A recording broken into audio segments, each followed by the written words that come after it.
Tu crois peut-être que ton silence n'a jamais compté, que ta douleur n'a laissé aucune trace, que les coups, les humiliations, les regards détournés t'ont effacé. Mais et si je te disais que c'est précisément dans ce silence que naît la puissance? Et si la chute que tu as crue finale n'était en réalité le commencement d'un feu sacré? Aujourd'hui, je vais te raconter une histoire vraie. Une histoire que peu osent regarder en face, car elle parle de trahison féminine, d'effondrement, de cette sensation d'être traitée comme une moins que rien. Mais surtout, elle parle de renaissance, d'un réveil spirituel après la douleur, de ce pouvoir secret qui dort en toi, là où tout le monde t'a dit qu'il n'y avait plus rien. Tu vas rencontrer Nayala, et dans son histoire, tu verras peut-être la tienne. Elle a été humiliée, écrasée, oubliée, mais elle est devenue plus qu'une survivante. Elle est devenue lumière, guérisseuse, miroir. Beaucoup regardent les vidéos de cette chaîne, mais peu s'abonnent. Et pourtant, chaque histoire ici est une clé, une révélation, une prière offerte à ton âme. Alors, si tu sens que ce récit peut te toucher, t'éveiller, t'aider à comprendre ta propre nuit, abonne-toi, active la cloche et entre avec moi dans cette traversée. Tu dois voir cette histoire jusqu'au bout, parce qu'à la fin, quelque chose en toi pourrait changer. Et ce changement, tu l'attendais depuis longtemps.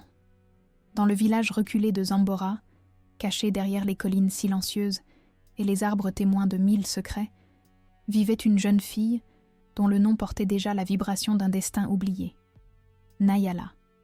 Son prénom, murmuré dans le vent par l'âme de sa mère disparue, résonnait comme une promesse que même l'ombre ne pouvait étouffer. Mais depuis la mort de son père, tout ce qui brillait autour d'elle s'était effondré. Il ne restait plus que des pierres froides, des ordres secs et les ricanements d'une maison qui l'avait oubliée. Elle n'était plus une fille, ni une sœur, ni même une présence. Elle était devenue une chose, un outil, une bête de somme, une ânesse invisible. Voilà ce qu'elle pensait d'elle-même. Chaque matin, alors que le soleil n'avait pas encore versé sa lumière sur les toits de chaume, Nayala se levait. Non pas avec l'espoir d'un nouveau jour, mais avec le poids de chaînes invisibles autour de son âme. Ses mains, encore tendres malgré les callosités, se refermaient sur les seaux d'eau trop lourds pour son petit corps. Elle marchait pieds nus, sur la terre craquelée, sous les moqueries à peine voilées de sa belle-mère Mouzani. « Dépêche-toi, paresseuse. Même les ânes de Zambora sont plus utiles que toi. » Ces mots, glaçants, s'infiltraient en elle comme du poison. Mais Nayala ne répondait jamais. Elle avait appris à taire ses larmes, à cacher sa révolte derrière un silence dur comme la pierre. Pendant que Faena, la fille chérie de Mouzani, se prélassait dans l'ombre fraîche de la maison, Nayala courbait l'échine. Elle lavait, nettoyait, cuisinait. Et quand venait le soir, quand les autres dormaient sur des nattes douces et des coussins parfumés, elle s'installait près du foyer éteint, sur la terre battue, enroulée dans un tissu troué.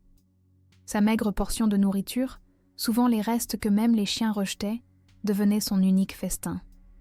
Et pourtant, dans ses yeux, une lumière persistait, petite, vacillante, mais réelle, comme si l'univers lui-même refusait de la laisser s'éteindre totalement. Le village tout entier savait. Oh oui, chacun à Zambora avait vu Nayala plier sous les charges, sa peau marquée par les branches sèches et les sacs de farine. Mais personne ne parlait. On détournait le regard. Car Moussani, veuve du chef, imposait la peur autant que le respect. Les femmes l'enviaient pour ses bijoux, les hommes la craignaient pour sa langue acérée. Et ainsi, l'injustice prenait racine dans le silence collectif. Une complicité muette, une lâcheté partagée. Nayala devenait alors le reflet de toutes celles qu'on n'avait pas su défendre, de toutes les douleurs dissimulées derrière les portes closes. Il y avait des jours où Nayala rêvait. Pas de robe ou de fête, non. Elle rêvait d'un simple lit, d'un bol de riz chaud, d'un regard tendre peut-être, ou d'un mot doux qui ne la réduirait pas à une charge. Ces petits rêves, que beaucoup considèrent comme acquis, étaient pour elle des trésors interdits. Et pourtant, Même au cœur de l'humiliation, elle murmurait des prières. Non pas pour être sauvée, mais pour ne pas haïr, pour que son cœur reste vivant, même dans la boue. Voilà où résidait déjà sa puissance, dans ce refus de se corrompre, dans cette résilience féminine silencieuse et sacrée. Faena, de son côté, riait souvent d'elle. Elle imitait sa démarche, l'appelait Nayanès devant les autres filles. Ses rires résonnaient comme des coups de fouet. Mais Nayala ne ripostait jamais. Elle connaissait le langage du silence, celui qui protège l'âme quand les mots deviennent des armes. Et dans ce silence, elle se construisait un monde secret, un sanctuaire intérieur où sa dignité restait intacte, même si tout autour d'elle criait qu'elle ne valait rien. Une fois, alors qu'elle portait un tas de bois 3 fois plus large que son dos, elle trébucha. Les branches s'éparpillèrent, une déchirure s'ouvrit sur sa jambe. Muzani, furieuse, ne lui laissa même pas le temps de saigner en paix. « Ramasse! Tu crois que tu peux t'écrouler comme une reine? Tu n'es rien. Rien. » Ses paroles étaient des flèches, mais Nayala, cette fois, leva les yeux. Et dans ce regard, malgré la douleur, brillait une étincelle étrange. Une flamme que même Muzani ne comprit pas, mais qui fit frémir quelque chose d'ancestral dans l'air. Il faut comprendre. Lorsqu'une femme brisée refuse de mourir intérieurement, elle devient dangereuse. Pas pour les autres, mais pour les systèmes injustes. Nayala, bien que soumise, commençait à éveiller une force plus grande qu'elle. Le mysticisme féminin, cette sagesse cachée qui sommeille dans les cendres des humiliés, commençait à remuer en elle. Chaque nuit, dans ses rêves, elle entendait des voix anciennes, des femmes du passé, des ancêtres oubliés, qui lui soufflaient des mots de courage. Ce n'était pas encore la rébellion, c'était l'éveil. Dans un coin du village, une vieille femme au regard voilé, nommée Mama Dena, observait Nayala. Elle ne disait rien, mais chaque fois que la jeune fille passait, elle murmurait quelque chose entre ses dents. La graine pousse mieux sous la terre noire. Une phrase que Nayala ne comprenait pas encore, mais qui s'accrochait à elle comme un secret sacré. Les humiliations continuaient. Un jour, Nayala fut obligée de danser devant les invités d'honneur, non pas pour célébrer, mais pour les amuser. Faena avait inventé un jeu cruel, faire danser Nayala comme un animal. Muzani riait. Les invités aussi. Mais dans le cœur de Nayala, quelque chose se fendait. Pas de haine, pas de vengeance. Juste un silence plus profond, plus ancien. Le silence des prophétesses avant la tempête. Parfois, dans le calme étrange de la nuit, Nayala observait les étoiles à travers une fente du toit. Elle se demandait si son père pouvait encore la voir. Elle lui parlait en silence, comme à un guide invisible. « Est-ce que tu es fière de moi, même maintenant ?» Elle n'attendait pas de réponse. Mais parfois, une brise douce effleurait sa joue. Et dans ce souffle discret, elle sentait quelque chose. Comme une promesse silencieuse que tout cela n'était pas en vain. La maison de Muzani devenait un temple de servitude. Chaque objet, chaque mur, semblait complice de l'oppression. Pourtant, Nayala y avançait comme une ombre résistante. Son pas était lent, mais il avait une direction. Sa vie était une prière muette. Et quand personne ne la regardait, elle dessinait avec ses doigts des cercles dans la poussière, des symboles venus de ses rêves, qu'elle ne comprenait pas encore, mais qui parlaient de renaissance, de feu sacré, de résilience féminine cachée dans la souffrance. Un matin, alors qu'elle étendait le linge près du puits, une petite fille s'approcha d'elle. Elle n'avait jamais parlé à Nayala avant. Elle lui tendit un fruit. « Tu es gentille », dit-elle simplement, avant de s'enfuir. Ce fut une fissure dans l'indifférence générale, une minuscule étincelle, et Nayala comprit, même dans la nuit la plus noire, un cœur pur pouvait encore la reconnaître. Mais cette lumière fragile ne suffisait pas à briser les chaînes. Au contraire, elle rendait l'injustice encore plus insupportable. Car Nayala savait maintenant qu'elle méritait mieux. Et quand une femme humiliée commence à se souvenir de sa valeur, le monde autour d'elle tremble. c'est là que le karma commence son travail. Pas comme une punition, mais comme un rééquilibrage invisible. Et chaque jour qui passait, Nayala nourrissait ce rééquilibrage par sa patience, sa foi, et ce pardon qu'elle gardait prêt, même pour ceux qui la piétinaient. Faena, jalouse de cette lumière silencieuse qu'elle ne comprenait pas, redoublait de cruauté. Elle prenait plaisir à salir les vêtements que Nayala venait de laver, à lui renverser de l'eau, à la provoquer. Nayala ne répondait pas. Mais dans ses yeux verts, car oui, elle avait ces yeux-là, clairs et profonds comme un lac après la pluie, brillait une force étrange.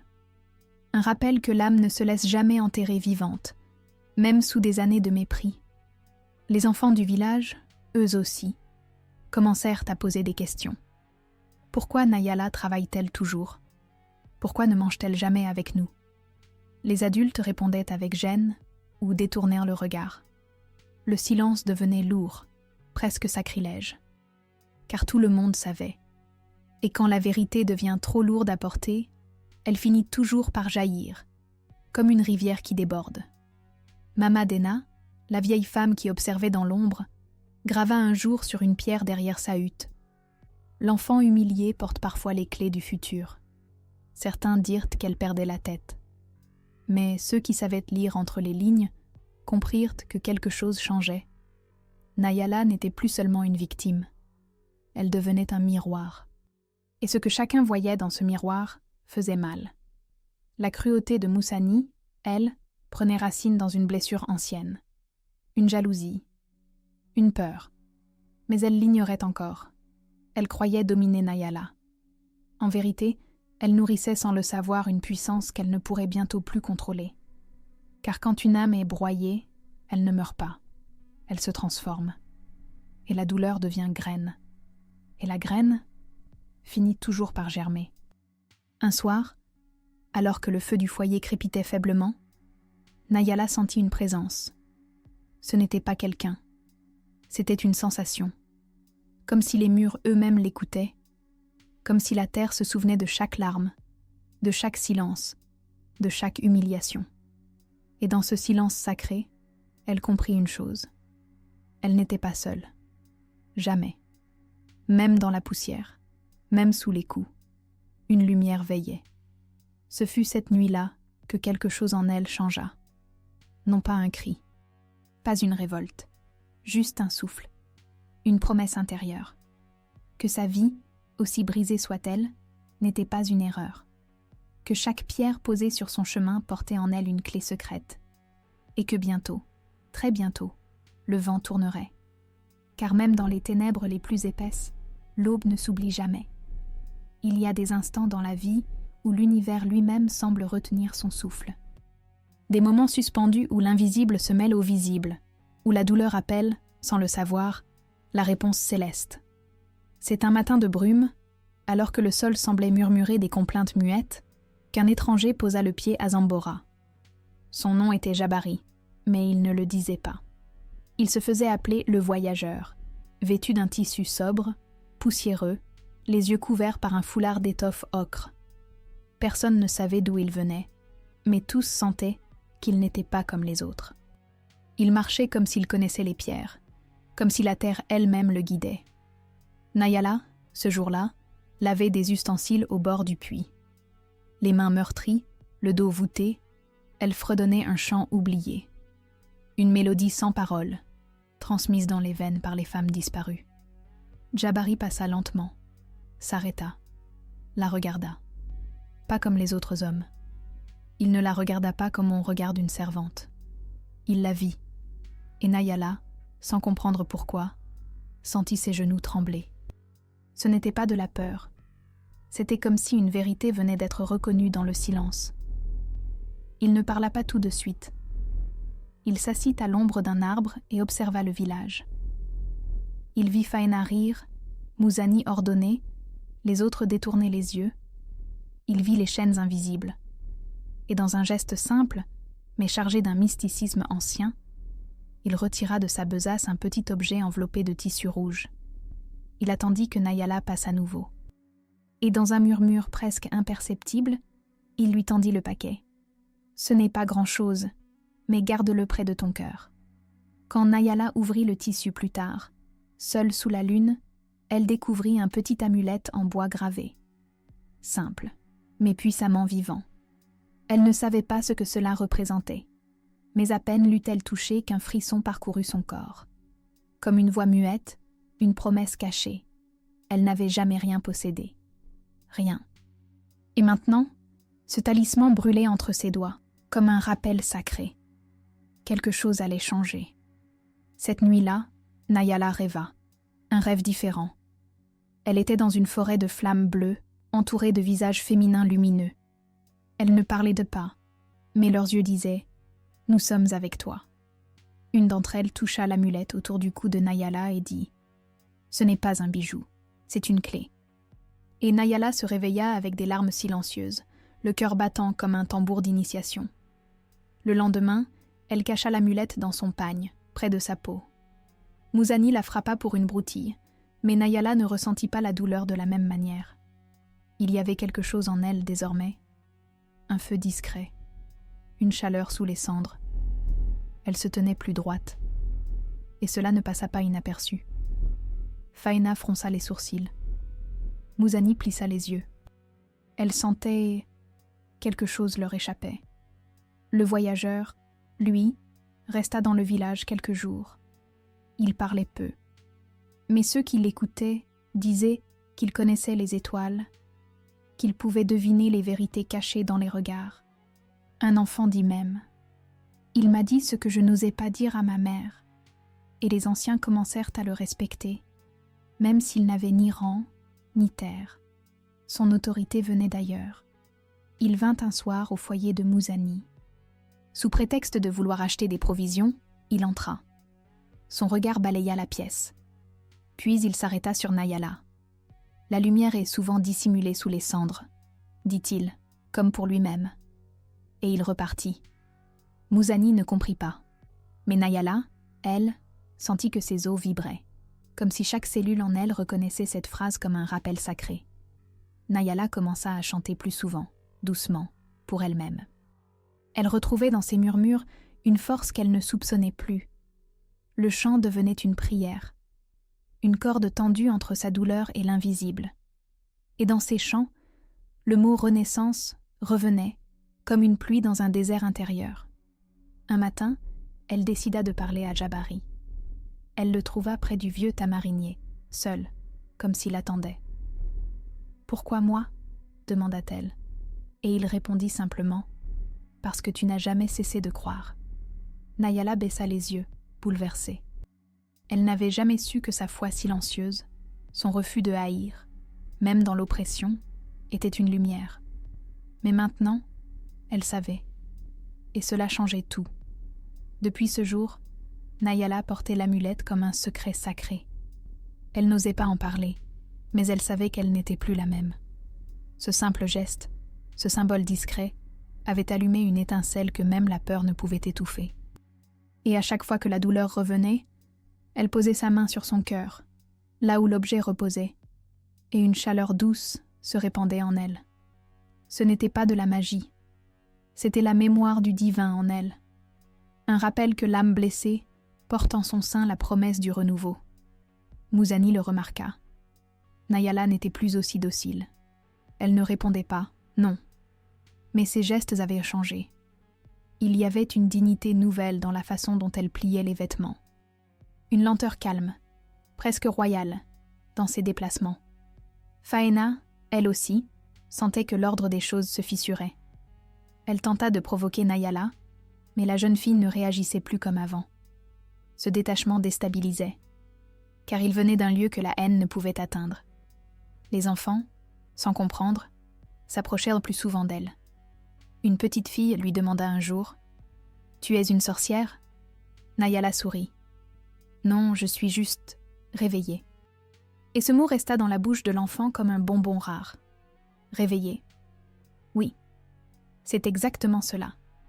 Nayala n'était pas encore libre, mais elle n'était plus prisonnière non plus, car l'esprit, une fois éveillé, ne peut plus redevenir aveugle. Jabari, avant de partir, la retrouva au puits. Il lui tendit une feuille roulée, attachée avec une ficelle simple. « Lis ceci quand tout semblera perdu. Mais rappelle-toi, Nayala, la lumière n'arrive jamais sans passer par l'obscur. » Elle prit le rouleau, les yeux brillants. Et même si elle ne savait pas lire, elle comprenait que le message allait bien au-delà des mots. C'était un héritage, une graine. Quand il quitta le village, le vent se leva. Un vent doux, mais chargé de présages. Les anciens disaient que ce genre de vent n'était pas ordinaire, qu'il annonçait les bouleversements. Nayala, debout sous le ciel orangé, sentit que ce départ n'était pas une fin. C'était une ouverture. Quelque chose venait d'être enclenché. Une roue invisible, une justice plus ancienne que les lois humaines.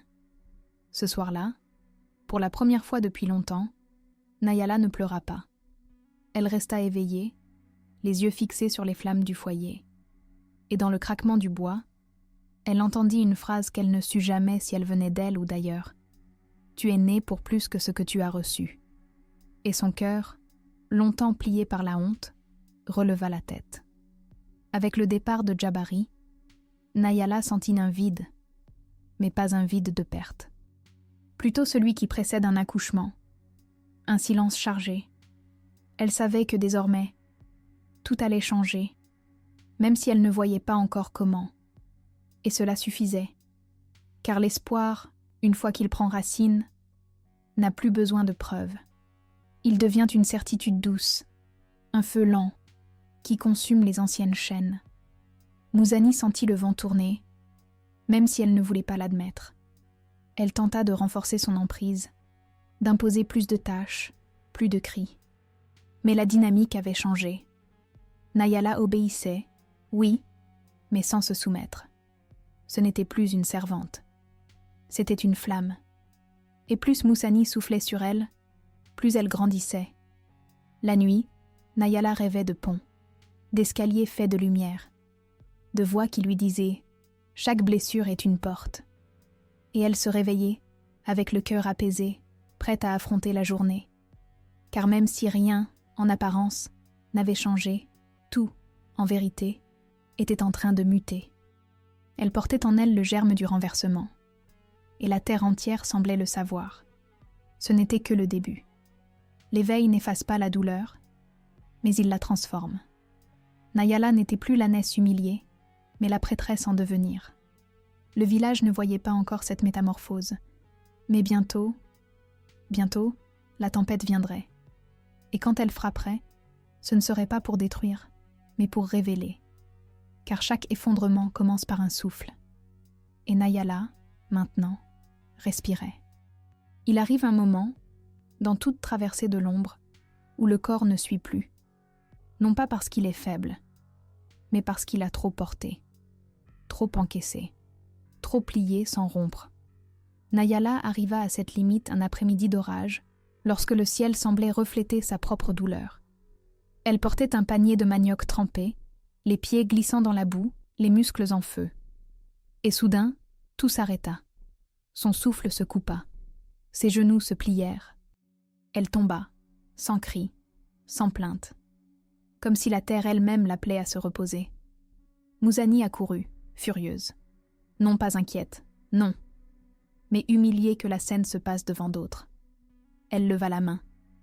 La gifle claqua dans l'air humide, sonore, violente. « Tu veux faire ton intéressante ? Tu crois que tomber va t'attirer de la pitié ?» hurla-t-elle. Mais cette fois, quelque chose changea, car le silence qui suivit fut différent, pesant, chargé. Les regards ne se baissèrent pas. Quelques femmes, au loin, s'étaient arrêtées.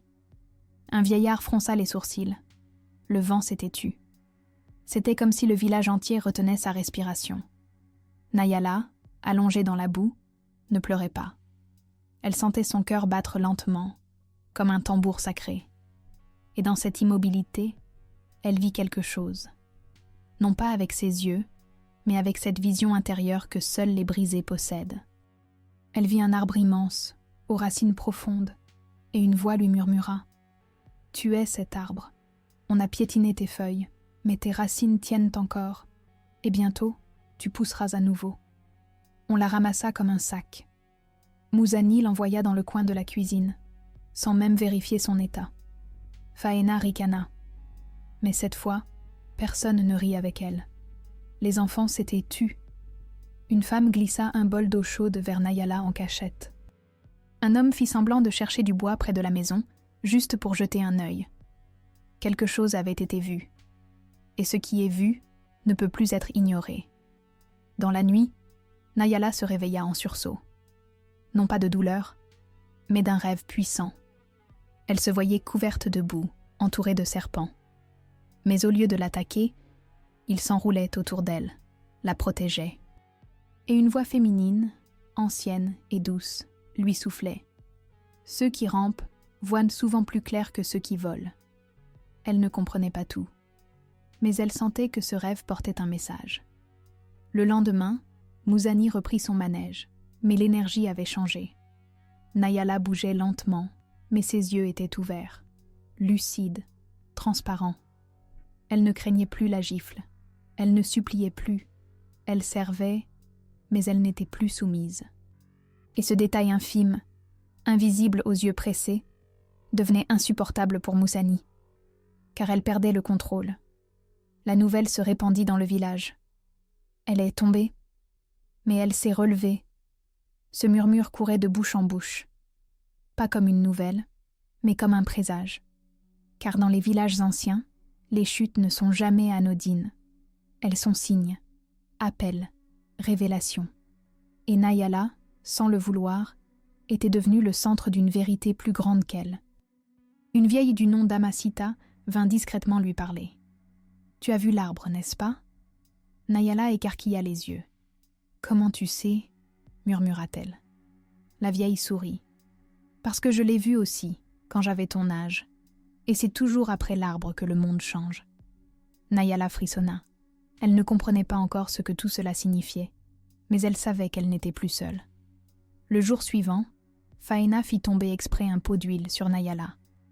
Mais au lieu de pleurer ou de crier, Nayala rit doucement. Un rire calme, inattendu, pas moqueur, libérateur. Fahéna, déstabilisée, recula. Mouzani fronça les sourcils. Quelque chose échappait à leur logique. Ce rire, c'était une fissure dans la prison. Et à partir de là, Nayala devint étrange à leurs yeux. Elle chantait en lavant, murmurait des prières que personne ne lui avait enseignées. Elle regardait le ciel comme si elle conversait avec lui. Elle ne parlait pas beaucoup, mais chaque mot devenait graine. Et les enfants commençaient à l'imiter. Les femmes, en secret, l'écoutaient. Nayala ne s'était pas vengée, mais elle changeait le monde. Une nuit, alors que la pluie tambourinait sur le toit de chaume, Nayala sortit discrètement. Pieds nus, les bras levés, elle se laissa mouiller entièrement. Ce n'était pas une folie, c'était une purification. Elle ferma les yeux et, dans le froid, sentit une chaleur étrange naître dans sa poitrine. Chaque goutte devenait une larme du ciel, chaque éclair un tambour de guerre. Elle n'était plus seulement celle qui subit, elle devenait celle qui renaît. Dans cette pluie, elle enterrait symboliquement l'ancienne elle. La bête, la servante, la honte. Tout cela s'en allait avec l'eau. Le lendemain, les villageois virent Nayala avec une autre posture. Elle marchait lentement, mais droite. Son regard, jadis fuyant, traversait maintenant les gens. Mouzani sentit son estomac se nouer. Elle cria plus fort, mais ses mots semblaient glisser sur Nayala comme la pluie sur les feuilles. Fahéna, troublée, s'enferma dans sa chambre. La peur avait changé de camp. Une femme, appelée Mado, s'approcha d'elle discrètement. « Je vois ta lumière. Elle dérange, mais elle guérit aussi. Ne la cache plus. » Nayala la regarda, les yeux brillants.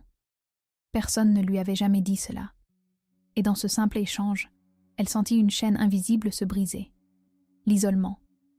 L'idée qu'elle était seule dans sa douleur. C'était faux. D'autres voyaient.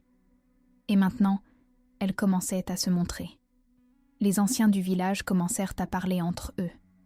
La fille de Kumba, elle est comme sa grand-mère, une gardienne des secrets.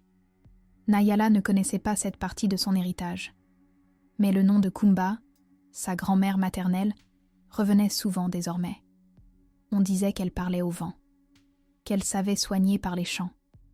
Nayala comprit alors que ce qu'elle vivait n'était pas une chute. C'était une initiation. Faena fit une dernière tentative. Elle versa de la cendre dans la nourriture de Nayala. Mais cette fois, Nayala la regarda dans les yeux, longuement, et dit simplement « Je ne suis plus ta cible ». Faena, rouge de rage, ne dit rien. Elle savait, quelque chose était fini. Et dans le silence qui suivit, Nayala se leva, jeta l'assiette et alla prier seule au pied du grand baobab du village. Ce soir-là, elle sentit l'arbre vibrer sous ses doigts, comme s'il la reconnaissait, comme s'il avait attendu ce contact depuis toujours. Elle y resta longtemps, en silence, la main posée sur l'écorce. Puis, un vent chaud souffla, et dans ce souffle, elle entendit une voix « Tu portes la mémoire des mères ». Elle s'effondra, pas de douleur, mais de gratitude. Enfin, elle se souvenait. Dès lors, Nayala ne se plaignit plus jamais. Non pas par résignation, mais parce qu'elle avait compris que la douleur avait été son professeur. Chaque gifle, chaque insulte, chaque humiliation, tout cela avait sculpté en elle un temple. Et maintenant ce temple était prêt à recevoir la lumière. Mouzani, de son côté, commençait à perdre pied. Les villageois ne l'écoutaient plus avec la même crainte. Certains contestaient ses ordres. D'autres disaient à voix basse qu'elle avait été trop loin. Et les enfants, eux, ne riaient plus des blagues de Faena. Le vent avait changé, et même si rien n'avait encore éclaté, la tension s'épaississait comme un orage retenu. Un soir, Nayala alluma seule une petite lampe à huile. Elle plaça l'amulette offerte par Jabari à côté d'elle, puis se mit à écrire, sans savoir vraiment écrire. Des symboles, des formes, des cercles. C'était sa manière de parler à l'invisible. Elle appelait cela ses lettres à l'âme. Et elle savait, au fond, que chaque trait, chaque courbe, préparait un passage. Celui où la vérité allait enfin éclater. Elle se tenait alors entre deux mondes, pas encore libérée, mais plus esclave, pas encore vengée, mais déjà élevée. Et dans ce seuil, elle comprit que l'effondrement n'avait pas été sa fin. C'était son seuil sacré, le point exact où commence la justice invisible. Et tandis que la lune s'élevait au-dessus de Zambora, Nayala ferma les yeux et murmura « Je suis prête ». Car le karma, désormais, approchait. Il est des forces qui n'ont pas besoin de cris pour faire justice. Le karma, lorsqu'il marche, ne court pas. Il avance à pas lents, mais certain, pénétrant l'ombre sans se presser. Et à Zambora, l'air lui-même commença à changer. Ce ne furent pas des éclats de vengeance, mais des signes, discrets, persistants.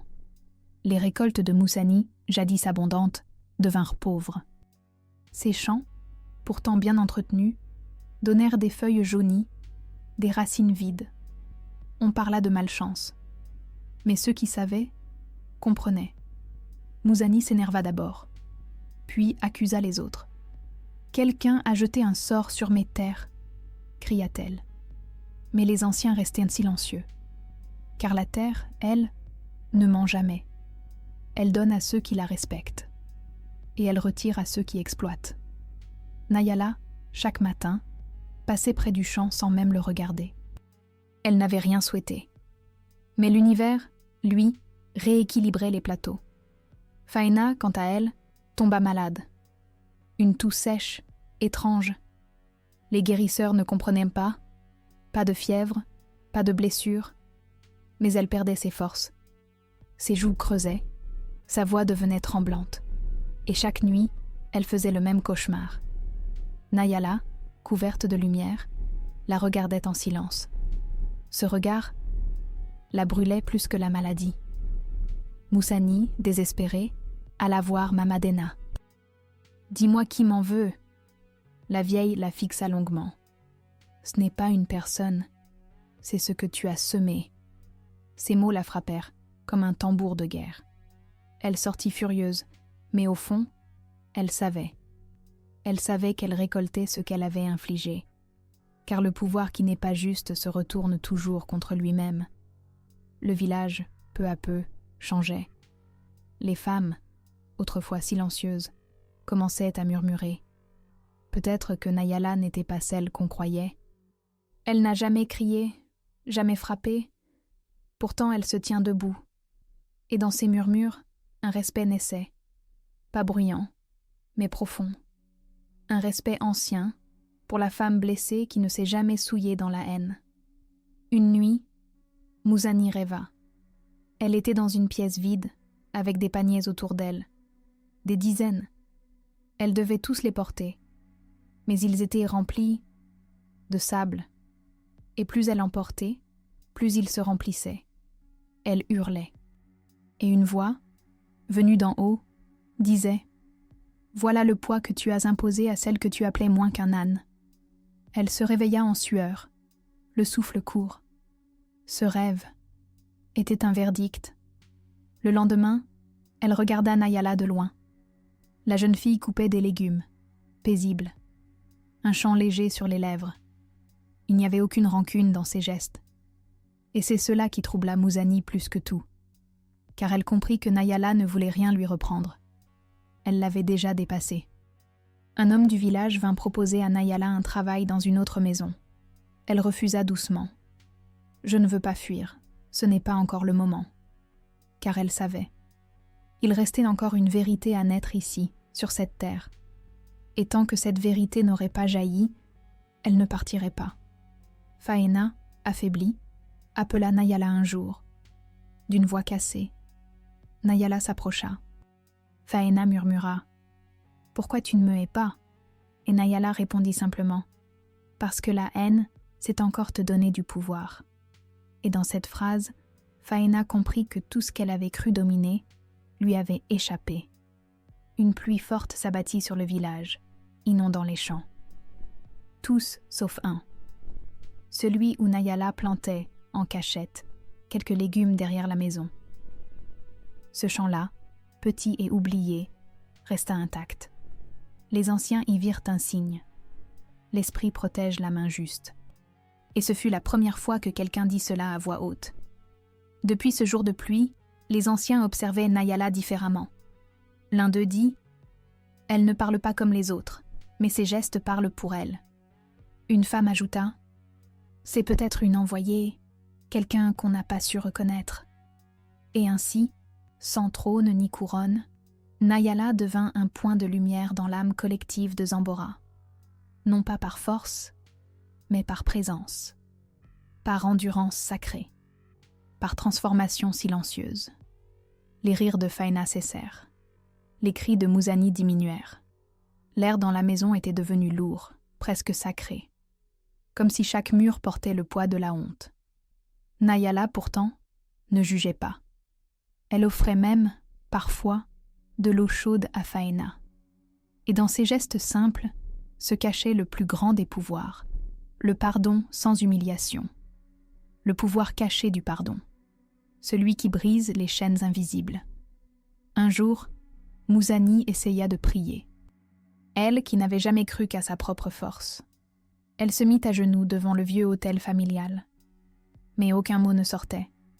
Jusqu'à ce que, enfin, elle dise « Je ne sais pas comment faire, mais je veux changer. » Et dans ce tremblement sincère, elle ouvrit la porte de sa propre rédemption. Cette nuit-là, elle rêva encore. Mais cette fois, pas de panier, pas de sable, juste Nayala, qui lui tendait une lampe, et une voix qui disait « Tu ne peux pas fuir ta faute, mais tu peux la transformer. » Elle se réveilla en larmes. Pour la première fois, ce n'était pas de peur. C'était une naissance, lente, douloureuse, mais réelle. Le village tout entier vibrait différemment. Les femmes se réunissaient plus souvent. Les enfants jouaient près de la maison de Nayala. Les anciens parlaient de justice, de changement. Quelqu'un grava sur la roche du puits. Le silence d'une femme blessée peut réveiller toute une génération, et personne n'effaça cette phrase. Muzani, un matin, appela Nayala. Sa voix tremblait. Je sais que je ne mérite rien, mais je te demande pardon. » Nayala resta silencieuse. Puis elle dit « Le pardon, ce n'est pas pour toi, c'est pour moi, pour ne plus porter ta faute dans mon corps. » Et dans cette phrase, tout le poids des années s'effondra. Faena pleura. Longtemps. Puis elle embrassa les mains de Nayala. Elle n'avait plus de force, ni d'orgueil. Et dans cette chute, elle toucha enfin la vérité.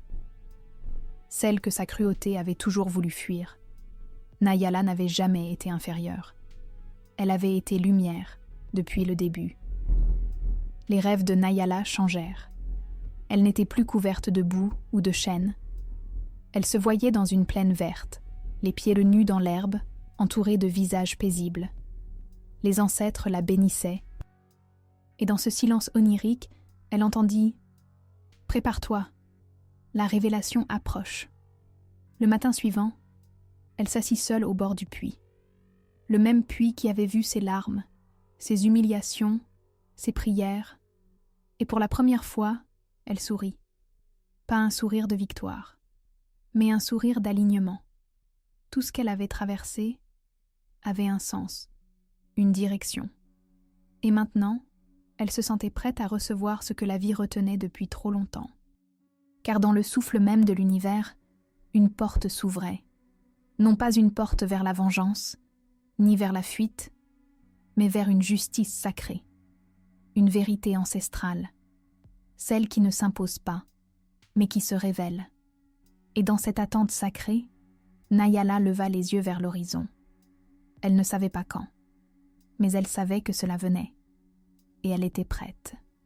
Les jours s'étiraient à Zambora avec un calme étrange. Le silence n'était plus celui de l'oppression, mais celui de l'attente. Un calme chargé, comme l'air avant la tempête. Et un matin, alors que le ciel était voilé d'une brume dorée, un cortège entra dans le village.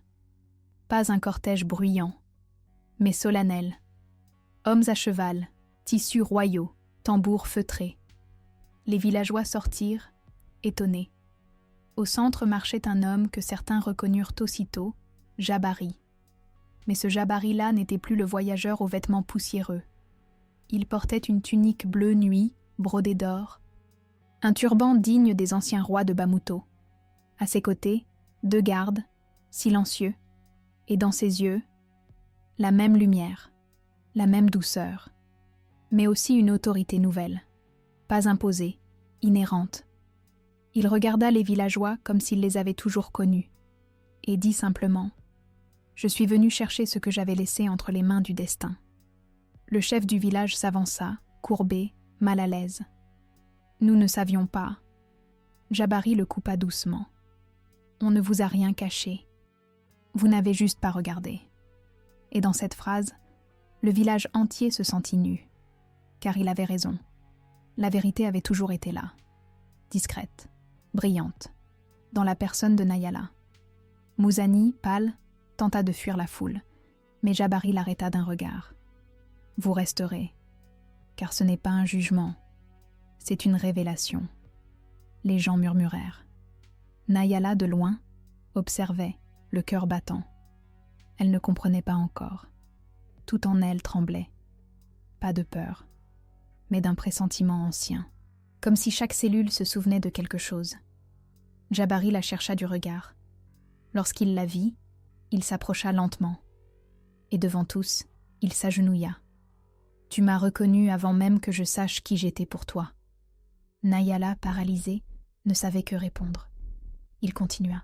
« Je suis le prince de Bamuto, mais devant toi, je ne suis qu'un homme témoin de ta grandeur. » Le silence fut total. Puis un murmure parcourut l'assemblée. Des larmes coulaient déjà sur plusieurs visages. Nayala recula d'un pas.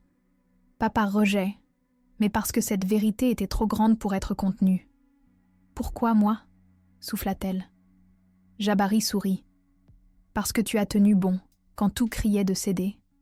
Parce que tu as aimé dans le mépris et pardonné sans reconnaissance. Parce que ta lumière n'a jamais demandé d'approbation. » Les anciens hochèrent la tête. Certains tombèrent à genoux, d'autres pleuraient sans bruit. Car ce n'était pas seulement Nayala qui était révélée. C'était la honte de l'avoir ignorée. Et chacun dans le village sentait le poids de cette omission, la douleur d'avoir vu sans agir, la blessure d'avoir trahi la lumière. Jabari sortit alors un parchemin scellé. « Mon père, avant de mourir, m'a dit « Va trouver la femme dont la souffrance a fait germer la sagesse. Tu la reconnaîtras à sa posture dans l'humiliation. Et quand je t'ai vu, Nayala, j'ai su. » Il ouvrit le parchemin. C'était une invitation. Un décret royal, signé de l'ancien roi, proposant à Nayala de rejoindre la maison des sages de Bamuto. Mais Nayala ne bougea pas. Elle baissa la tête. « Je ne veux pas être récompensée pour avoir souffert. » Jabari répondit « Ce n'est pas une récompense. C'est une mission. Tu ne viens pas pour être honorée. Tu viens pour enseigner. » Et dans cette phrase, elle sentit toute la différence. Elle n'était pas une victime glorifiée. Elle était une guide en gestation. Muzani tomba à genoux. Pour la première fois, sincèrement, elle n'avait plus rien à dire. Faena, elle, restait figée, les yeux rouges. Nayala s'approcha, toucha leur épaule. « Je ne vous hais pas, mais je ne reviendrai plus dans cette maison. » Et cette phrase, pourtant douce, fut une libération. Pour toutes les deux. Une coupe du lien. Une rupture sacrée. Le village entier se rassembla autour de Nayala. Mais cette fois, ce n'était pas pour la regarder travailler, ni pour détourner les yeux de ses blessures. C'était pour écouter. Et elle, debout, au centre de ce cercle d'âmes, parla enfin. « Je n'ai jamais voulu briller, je voulais seulement exister. Mais si ma douleur peut éclairer d'autres chemins, alors je marcherai plus loin, pour celles qui ne peuvent encore se lever. » Ce fut comme une bénédiction. Un vent chaud caressa le visage des anciens. Les femmes se mirent à murmurer son nom, non plus comme un fardeau, mais comme une prière. Jabari ne chercha pas à la convaincre. Il lui tendit seulement la main. « Viens si ton cœur le décide. » Nayala regarda cette main, puis le ciel. Elle se souvenait des nuits de solitude, des coups, des humiliations. Et maintenant, on lui offrait non pas une sortie, mais une voie, une direction, un appel. Elle ferma les yeux, écouta en elle, et dit « Je viens, mais je reviendrai. » Car ma mission commence ici. Ce choix surprit, mais Jabari comprit. Il inclina la tête avec respect. Alors, que les portes s'ouvrent où tu passes. Car il savait que Nayala n'appartenait pas à une maison, ni à un royaume. Elle appartenait à la vérité. Et la vérité, parfois, préfère la boue à l'or, si c'est là que les racines prennent vie. Cette nuit-là, Nayala dormit au pied du grand baobab. Non par manque de toit, mais parce que c'était là que tout avait commencé. Elle caressa l'écorce et murmura « Je suis celle que tu as nourrie dans le silence. » Et l'arbre sembla frissonner. Les étoiles, au-dessus, brillèrent plus fort, comme si l'univers tout entier saluait le retour d'une âme à sa place. Faena vint la trouver en secret. Elle tendit une couverture. « Je ne sais pas comment te parler, mais je sais que j'ai soif de ce que tu portes. » Nayala la regarda. « Alors ne cherche pas mes pas, cherche ton propre chemin. Et quand il sera clair, marche. » Faena hocha la tête. C'était la première fois qu'elle recevait une parole qui ne jugeait pas, mais qui élevait. Le lendemain, Nayala partit pour Bamuto avec Jabari, mais pas comme une épouse, ni comme une invitée. Comme une messagère. Elle n'emportait rien, que sa voix, son regard, son histoire. Et cette histoire, brûlée par la douleur mais pétrie de lumière, allait devenir un feu sacré là-bas. Un feu qui allait éveiller d'autres âmes. Sur le chemin, elle croisa une vieille mendiante. Elle lui donna l'amulette que Jabari lui avait offerte jadis. « Que cette clé ouvre en toi ce qu'elle a ouvert en moi. » La vieille la remercia et pleura. Car les amulettes sont parfois plus que des objets. Ce sont des relais, des promesses qui se transmettent. À Bamuto, on l'a reçue avec des tambours, mais elle demanda le silence. « Je ne suis pas venue pour être applaudie, je suis venue pour écouter. » Et dans cette phrase, elle renversa la tente. Ce n'était pas une reine qu'on accueillait. C'était une gardienne. une tisseuse de vérité, une porteuse de guérison. Elle enseigna d'abord aux enfants, puis aux femmes, puis aux chefs eux-mêmes, mais jamais en donnant des ordres, toujours par la présence, par la parole juste, par l'écoute profonde. Et ce qui était né dans la poussière de Zambora devint une rivière qui irrigua des terres longtemps desséchées. Et chaque nuit, avant de dormir, Nayala murmurait la même phrase en regardant le ciel. « Je ne suis pas devenue grande, je suis devenue vraie. » Et dans cette vérité, il n'y avait ni couronne, ni trône, mais la lumière simple, immuable, de celles qui ont traversé la nuit et en sont revenues avec le feu entre les mains. Le retour de Nayala à Zambora ne fut pas annoncé par des tambours, mais par un silence profond, un de ces silences qui précèdent les révélations les plus importantes. Elle ne revint pas seule. À ses côtés, Jabari marchait sans faste, vêtu simplement, comme au premier jour. Mais cette fois, il n'était pas là pour observer. Il était là pour témoigner. Derrière eux, quelques anciens de Bamuto, porteurs de paroles et de symboles. Et dans leurs mains, un panier vide. Un panier comme ceux que Nayala avait portés autrefois. Le chef du village les accueillit à la grande place, l'âme lourde. Il avait vu, il avait su, mais n'avait jamais parlé. Aujourd'hui, il se tenait devant elle, les yeux baissés. « Nayala, nous sommes prêts à entendre. » Elle hocha la tête. Non par triomphe, mais parce que le moment était mûr. Car la justice, la vraie, ne se précipite pas. Elle mûrit dans le silence. Elle s'incarne dans la clarté. Un cercle fut formé. Muzani et Faena y furent appelés. Elle tremblait, mais ne fuyait pas. Ce jour-là, même elle savait qu'il n'y avait plus rien à cacher. Le village entier était là. Les enfants, les femmes, les hommes, tous réunis non pas pour juger, mais pour voir, pour comprendre, pour se libérer.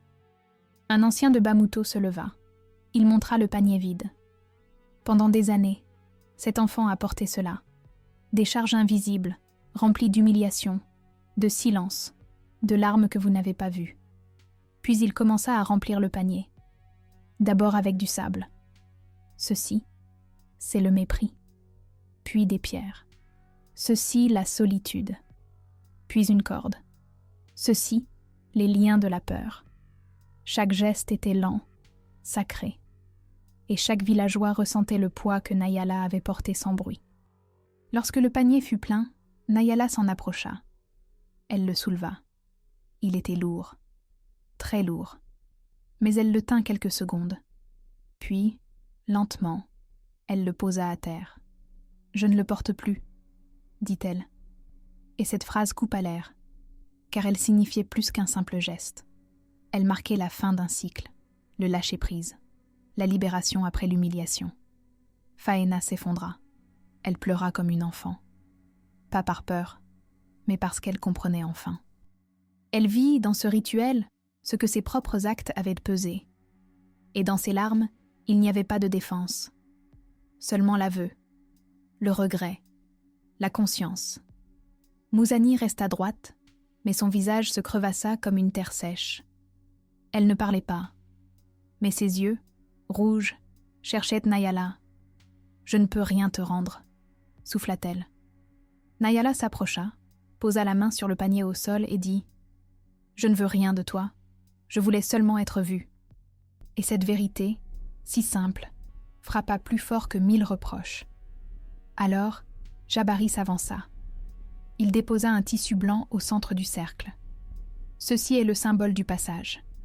Quiconque le touche aujourd'hui accepte de ne plus marcher avec le poids d'hier.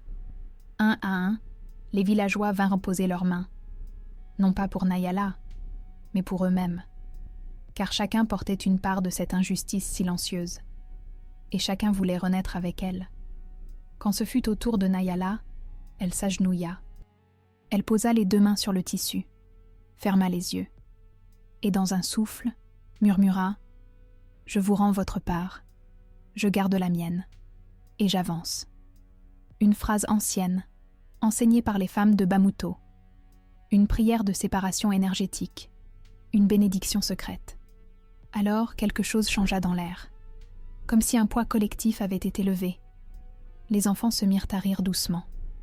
Les oiseaux, longtemps absents, chantèrent à nouveau. Le vent, chaud, effleura les visages. Et dans ce souffle, chacun sentit que la justice n'était pas une punition, mais une réconciliation. Une fois le cercle rompu, Nayala se leva. Elle ne regarda pas en arrière. Non par orgueil, mais parce qu'elle savait, il est des blessures qu'on ne guérit pas en les revisitant, mais en les laissant devenir cicatrices. Et dans cette cicatrice collective, une sagesse naissait. Non plus pour punir, mais pour transmettre. Pour que Zambora n'oublie jamais le poids de son silence. Le chef du village proposa de construire un monument. Nayala refusa doucement. « Je ne veux pas de pierre. Je veux que les filles aillent à l'école. Que celles qu'on traite de rien deviennent des piliers. C'est là ma seule justice. » Et dans ces mots, elle changea le futur. Pas par décret, mais par exemple. Elle semait dans les âmes, pas dans la terre. Les femmes, profondément touchées, organisèrent un conseil. Elles demandèrent à Nayala de parler, d'enseigner, de guider. Elle accepta. Mais elle leur rappela « Je ne suis pas venue pour diriger. Je suis venue pour écouter ce que votre douleur vous empêche encore de dire. » Et ce jour-là, Zambora découvrit qu'une vraie justice commence par le dialogue. Jabari, observant de loin, savait qu'elle ne reviendrait pas à Bamuto tout de suite. Il voyait dans ses gestes une mission. Une guérisseuse en marche. Une sentinelle de la mémoire. Il lui dit simplement « Quand ton chemin croisera à nouveau le mien, je saurai que la terre est prête pour la prochaine moisson. » Faena, désormais transformée, suivit Nayala comme une élève. Elle ne cherchait plus à plaire, mais à comprendre. Et dans ses maladresses, Nayala voyait l'innocence retrouvée. Celle d'une enfant qui a vu sa propre ombre et qui ose marcher malgré elle. Quant à Moussani, elle resta seule plusieurs jours. Puis, elle se présenta au conseil du village. « Je veux réparer. Non pour qu'on me pardonne, mais pour que plus jamais personne ne vive ce que j'ai infligé. » Elle fut condamnée à servir les anciens, à transmettre ce qu'elle avait refusé d'apprendre. Et dans cette peine, il n'y avait pas de humiliation. Il y avait un sens. Les anciens, émus, décidèrent d'enseigner aux enfants les mots de Nayala. Voir, écouter, tenir debout sans écraser. 3 piliers simples, mais qui portaient désormais l'avenir.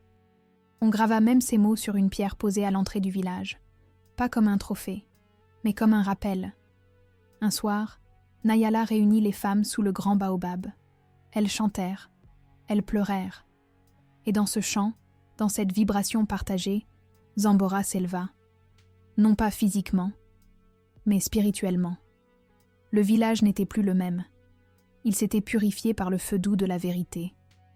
Nayala, regardant les étoiles, murmura « Le jour où on m'a traité comme un âne était aussi le jour où le ciel a décidé de faire de moi une source. » Et ce murmure fut porté par le vent jusqu'aux coins les plus reculés de la savane.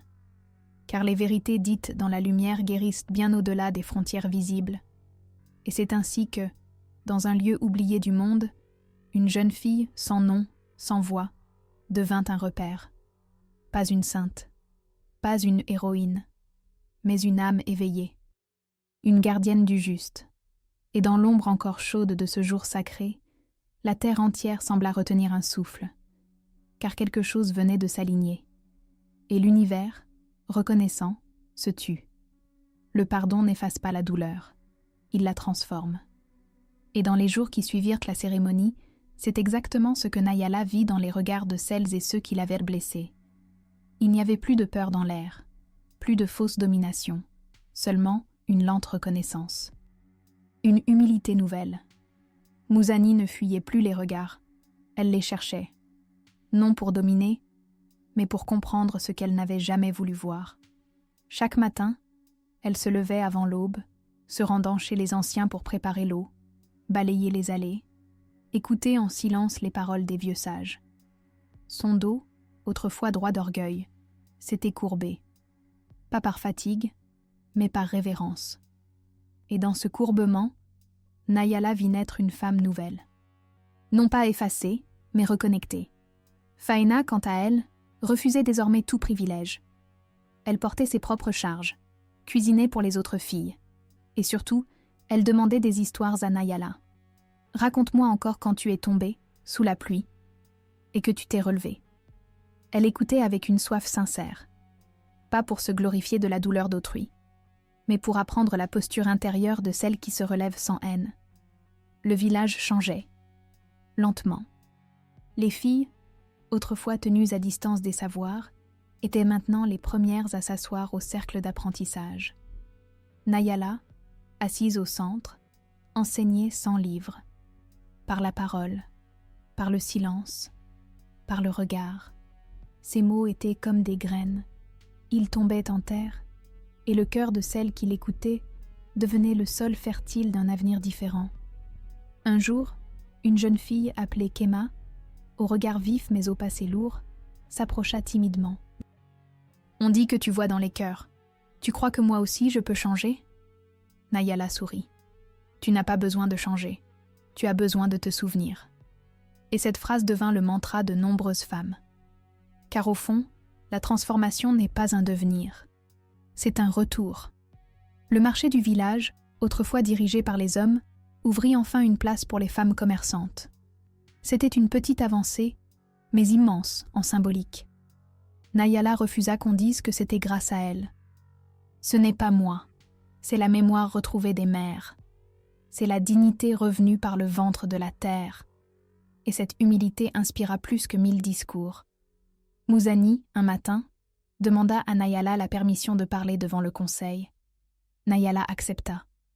Mouzani se leva, les mains tremblantes. J'ai semé le mépris. J'ai nourri la haine. Mais aujourd'hui, je veux bâtir avec les pierres que j'ai jetées, si vous me le permettez. Il y eut un silence. Puis, une vieille femme se leva. Alors commence par réparer la toiture du centre des femmes. Tous rirent, pas pour se moquer, mais parce que la paix commençait à retrouver sa place. Faina proposa d'enseigner aux petites filles à lire.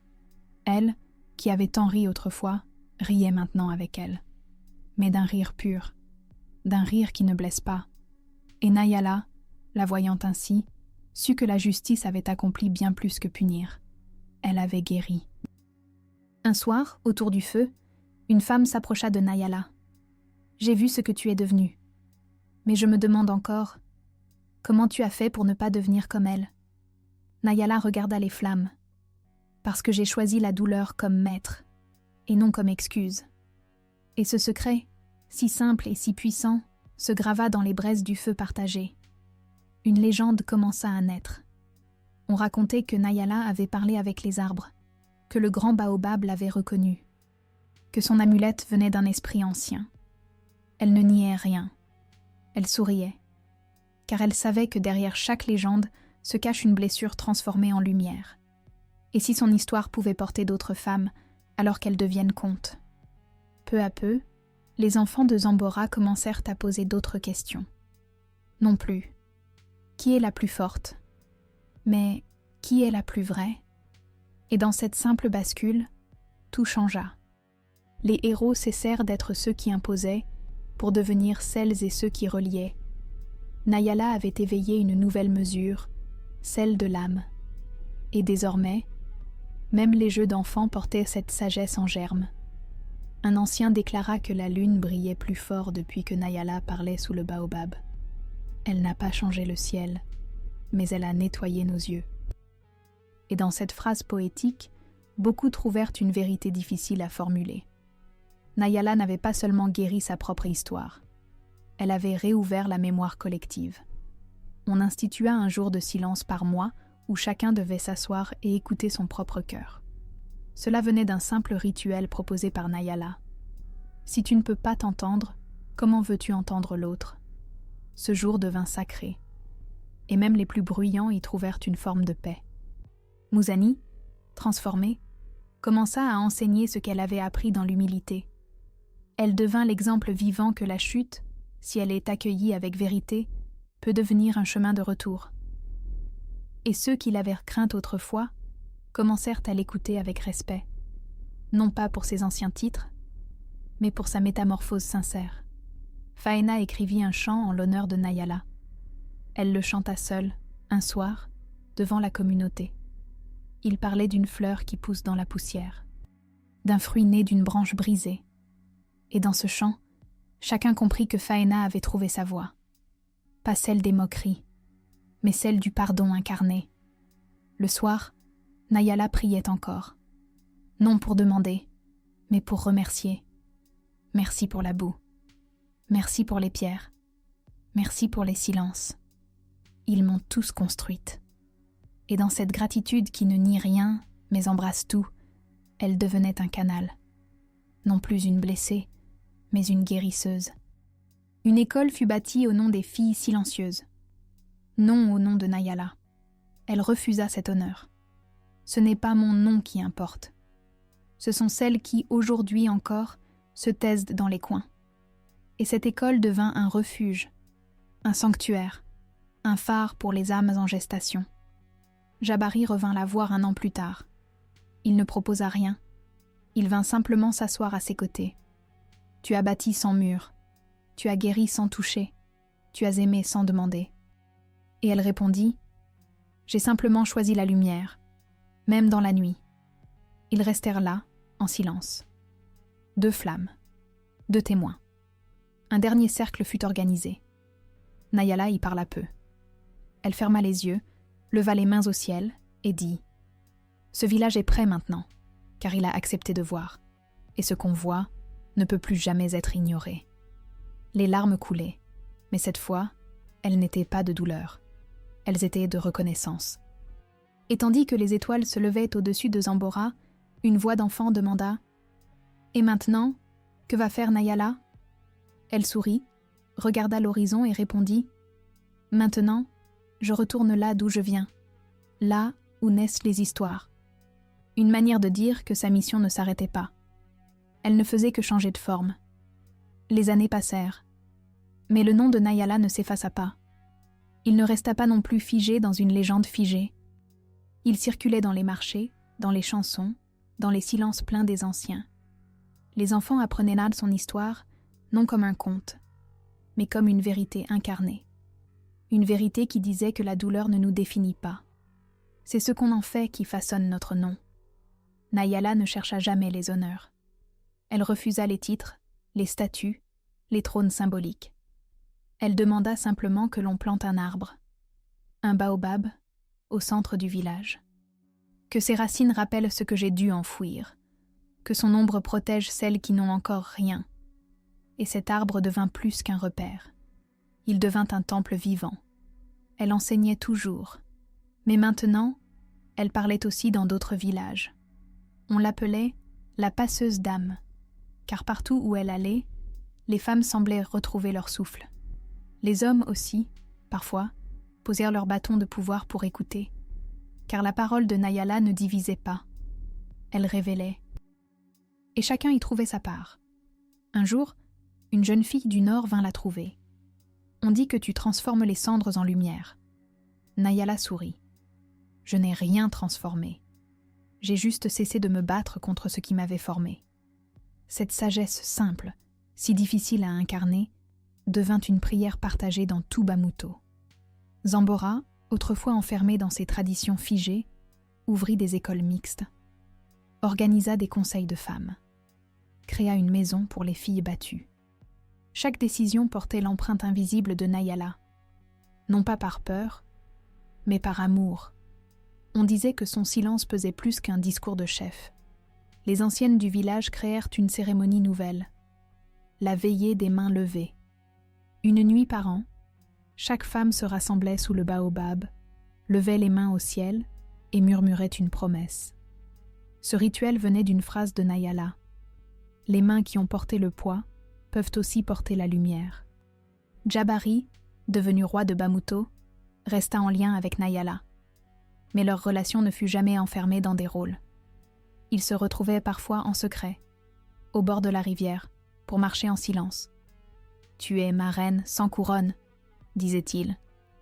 Et elle répondait « Je suis la voix de celles qui n'en ont jamais eu.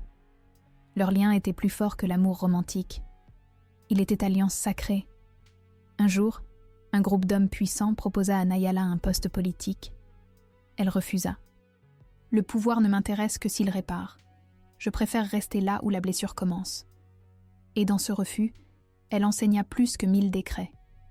Elle montra que le vrai leadership commence là où l'on guérit, pas là où l'on gouverne. À l'approche de ses vieux jours, Nayala forma un cercle de jeunes femmes. Elle ne leur donna pas de recettes. Elle les regarda, une à une, et dit « Si un jour vous êtes brisés, souvenez-vous que vous êtes en train de naître à nouveau. » Et ce cercle devint le berceau de la prochaine génération de gardiennes. Quand elle sentit que son corps commençait à faiblir, elle s'installa dans une petite case près du baobab. Elle passait ses journées à écrire, non pas des livres, mais des lettres. Des lettres à celles qu'elle n'avait jamais rencontrées. À celles qui, un jour, tomberaient dans la boue. Elle signait toujours, avec tendresse ton miroir. Lorsque son dernier jour approcha, le ciel s'assombrit doucement, sans orage. Comme si la terre elle-même se mettait au diapason de son souffle. Nayala ne parla pas. Elle s'allongea sous le baobab, les mains sur le cœur. Les femmes du village vinrent, en silence, s'asseoir autour d'elle. Pas pour pleurer, mais pour l'accompagner. Car même dans son départ, elle enseignait « Il est possible de quitter ce monde sans haine, sans peur, sans regret. » Un enfant demanda « Où elle va ?» Une ancienne répondit « Là où vont celles qui ont traversé la nuit avec une flamme dans les mains. » Et cette réponse suffit. Car Nayala n'était plus seulement une femme. Elle était devenue une présence, une force, une voix. Après son départ, on trouva, enfouie dans la terre sous sa case, une petite boîte. Dedans, un mot. L'héritage, ce n'est pas ce que je laisse. C'est ce que tu choisis de porter. Et ce mot se transmit, de femme en femme, comme un secret sacré. Un feu discret, une responsabilité douce. Les années passèrent, mais chaque nuit de pleine lune, des femmes se rassemblent encore sous le baobab. Elles ne parlent pas de Nayala comme d'un souvenir. Elles parlent avec elle, car certaines présences ne meurent jamais. Elles deviennent vent, elles deviennent souffle, elles deviennent direction. Une pierre fut posée, discrète, à l'entrée du village. Dessus, on grava « Ici vécut une femme qu'on n'a pas vue, jusqu'au jour où elle s'est effondrée. Et dans sa chute, elle a ouvert nos yeux. » Pas de nom, car toutes pouvaient être elle. Nayala n'était plus un visage. Elle était un miroir. Des conteurs vinrent de loin pour entendre son histoire. Mais aucun ne put la raconter sans trembler. Car il est des récits qu'on ne peut dire qu'avec le cœur nu. Et celui de Nayala portait encore l'écho des coups, des silences, des renaissances. Il exigeait vérité. Une fille du Sud, brisée par les coups de la vie, entendit un jour ce conte. Elle marcha des jours pour trouver Zambora. Elle s'assit sous le baobab, posa ses mains sur la terre et dit « Je suis prête ». Et le vent souffla. Et dans ce souffle, elle sentit une main invisible la relever. Le legs de Nayala continuait. Aujourd'hui encore, quand une femme traverse une nuit sans fin, une voix intérieure peut lui murmurer « Souviens-toi de Nayala ». Et ce murmure, comme un fil d'or, relie les cœurs brisés aux âmes guéries. Il tisse entre elles un chemin de poussière, de feu, de lumière. Nayala n'a jamais crié pour être entendue. Elle a marché, elle a tenu, elle a aimé, même au bord du gouffre. Et c'est pour cela qu'elle est devenue éternelle. Non pas dans les livres, mais dans les gestes simples. Une main tendue, un regard qui pardonne, un pas fait malgré la peur. Et si tu écoutes bien, très bien. Peut-être que ce soir, en fermant les yeux, tu entendras sa voix. Elle ne te dira pas quoi faire. Elle chuchotera seulement « Tu n'es pas seule.